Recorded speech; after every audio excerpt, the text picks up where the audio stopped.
Hallelujah, hallelujah. Ndonge kubona musamaro y'Imana nzima kuyu munsi tugezeko.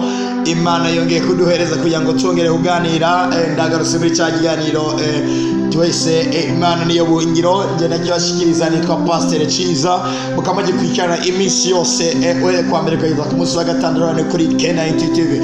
Imana yimbaze cyane, none ndabaye ikaze kugira ngo twongere kuganira ku ijambo ry'Imana. Musanzwe muvyibuka ko turi mu cigwa kivuga ngo ukuganza kw'Imana. Niza ko muri ko murubakwa abana b'Imana maze gutahura ukuganza kw'Imana, maze gutahura ko tuganje minosi ni mumbwire amena.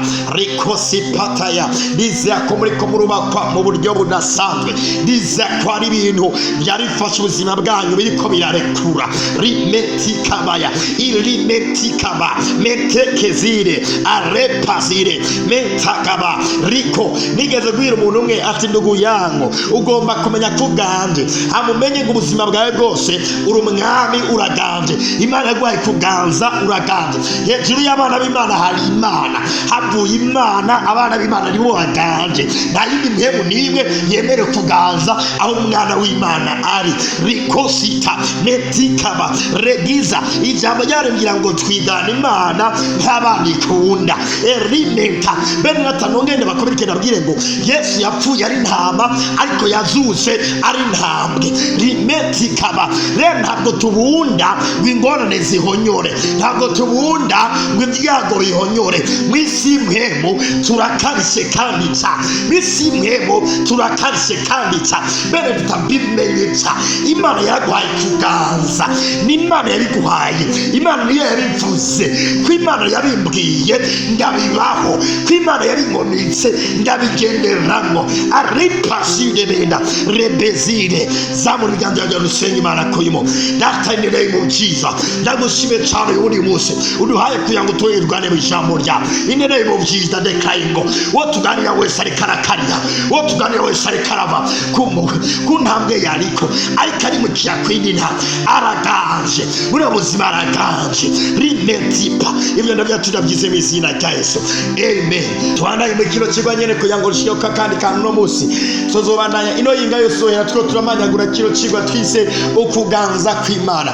Ariko turabona neza ingene umwana w'Imana ari waganje, atawundi muntu numwe aganje muri nosi ariko umwana w'Imana ni waganje. Umwana w'Imana aganje mu buzima bwose gisigura ngo Imana ni ikiraganziriza muri we, kubera Imana itaboneka, kubera Imana itambaye umubiri. Gisigura ngo umwana wayo mwinosi imubamo imugenderamo ikamukoreramo. Abizana nanje byo mubwire amena. Umuntu mbere data yo barabona Imana mbwire ati nabonye Imana yambaye ishati yera iribosidea asipata. Imana yisemwo kutugira ingoro zayo, kutugira inyubako zayo. Rimetikaba turigaragarizo ry'Imana zima. Rigabezide ntabwo twaje gushira ikintu na kimwe kitari ku Mana. Ripazire twaje mino si kwerekana ikintu na kimwe kidakomotse muri data, ibyo biragahera. Rimetikaba tubanze dusome ijambo ry'Imana mu izina rya Yesu. Dusome Petero wa mbere gicaho ca kabiri umurongo 9. Ndasoma izina rya Yesu. Hambwira ngo ariko mweho muri ubwoko bwatoranijwe, mukoranijwe kuba abami n'abaherezi, muri hanga ryera, abantu bashyiriweho kuba inyegu yiharije, kugira ngo mukwize ishimwe ry'abahamagaye, ikabakura mu mwiza ikabashitsa mu muco wayo utangaje. Praise God, hallelujah. Usoma iyo jambo rijambo tugira ngo nuko rero muri ubwoko bwatoranijwe, muri ubwoko bwagizene gaye, muri ubwoko bwatoranijwe. Ati muri inyegu Imana yiharije, inyegu Imana yiharije. Tuvuze inyegu kano kantu karanyubaka cyane. Iyo bavuze inyegu gisigura ngo nta kintu na kimwe kigusangiye n'Imana, nta kintu na kimwe kigusangiye n'Imana. Bene no jambo rivuga ngo turabantu Imana inyegu Imana yiharije. Inyegu gisigura ngo nta wundi muntu afise uburenganzira kw'ico kintu. Rero jambo Imana tugira ngo turabantu batonanijwe hamaca tugirwa inyegu Imana igize. Inyegu inyegu repitapa inyegu yiharije, abantu yiharije, atamwemo n'imwe basangiye. Imana ntisangiye ni daimoni, Imana ntisangiye n'ibyaha, Imana ntisangiye n'ingwara, Imana ntisangiye n'imwemo n'imwe. Imana irayiharije. Ripaside nawe ndadekaye ngo bimenyetsa Imana irakwiharitse rimenta rebo umunini yari yavuga ngo hari n'ibindi bivuga ngo ibyanjye byose nabyo ubwanje n'iby'umukiza wanje Yesu rero nawe n'ibyawe byose n'abawe bose n'iby'umukiza wawe aripata iri ni ijambo rinyubakaca abantu banze inyeguniharitse rimenti kibizidi kiba mintakida bebe ibi biranyuzuzaca nace gikondadekana ngo nakina kibe kigusangiye n'Imana rekita icyo ubona gitandukanye n'Imana kimenyeshete ng'inyego y'Imana nzima arekita Imana iranyiharitse repizire ikitari mu Mana ntacyo novuga ikitari mu Mana ntacyo nokora ikitari mu Mana ntacyo nogaragaza ko ndi nyegu Imana igizerega yemwe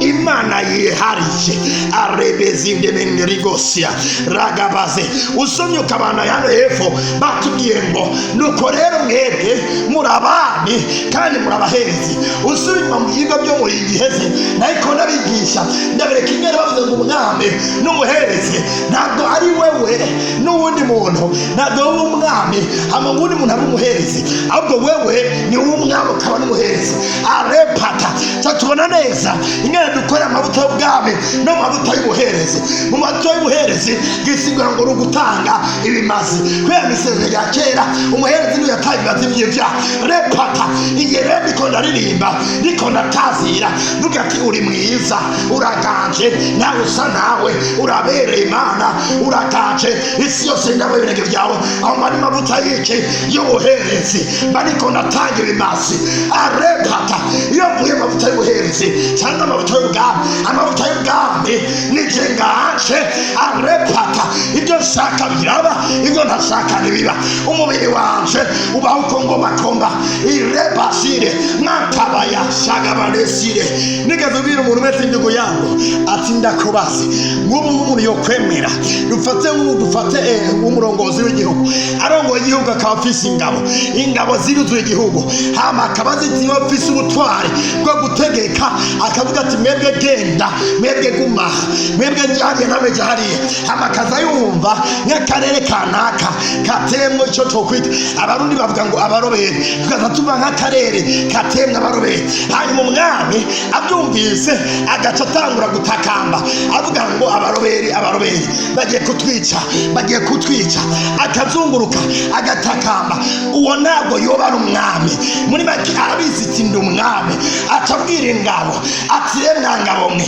mugende muri kariya karere umuntu wese mubonayo yazanye akajagari mu gihugu canje mukureyo mukubure agisigura ngo uwo n'umwami arabizi ko aganje ibyo ashaka mu gihugu ciwe biraba ibyo adakere ntibiba rekosire ibyo yemeye aravyemera ibyo yasana byanse reketa ijambo ry'Imana ryo rigira ngo turabami turabahereze erega nduyangu ndabwire jenda amavuga bino bintu kubera ko umuntu yokwemera kuzingwa n'ibyaha kanaka abizi ko umwana w'Imana yawe kuganza iyo uze muri ako karere arepaya ntabwo Imana yakuremye ngo uganzwe n'ibihemu y'ibyaha oya Imana yakwiharitse ibi by'Imana itokora nawe ntibyemera erega n'umusezero ya kera erega n'igihe Imana yari Adamu niko byari biri ariko Yesu rero yaragarukanye ubwo buzima ntabwo tuganzwa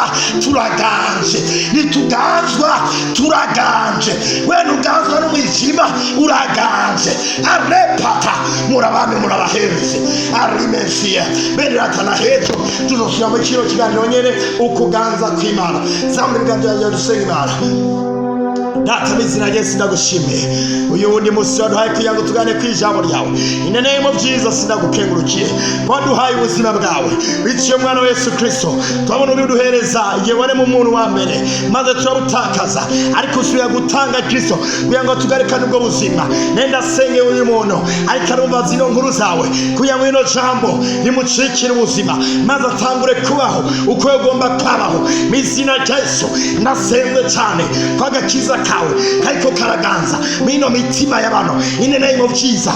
Turi abantu wiharije, nta kindi kintu na kimwe kidusange n'izina ryawe, turi inyego zawe, nta mwemu n'imwe idusangiye nawe, uratwisangije. Ibitari muri wewe ntabyo twokora, ibitari muri wewe ntabyo twovuga, ibitari muri wewe bitwobigaragaza, ariko turagambwe n'ubumana bwawe. Imwemu yose iri mw'inosi waduhaye kwiganza. Ndasengeye umuntu araganje, ibyamuganza nawe arabiganje. Ndadekaye ngo arakiza imbaraga mu izina rya Yesu. Amen. Umunsi mwiza cyane, mwarahezegeye rwose. Hallelujah.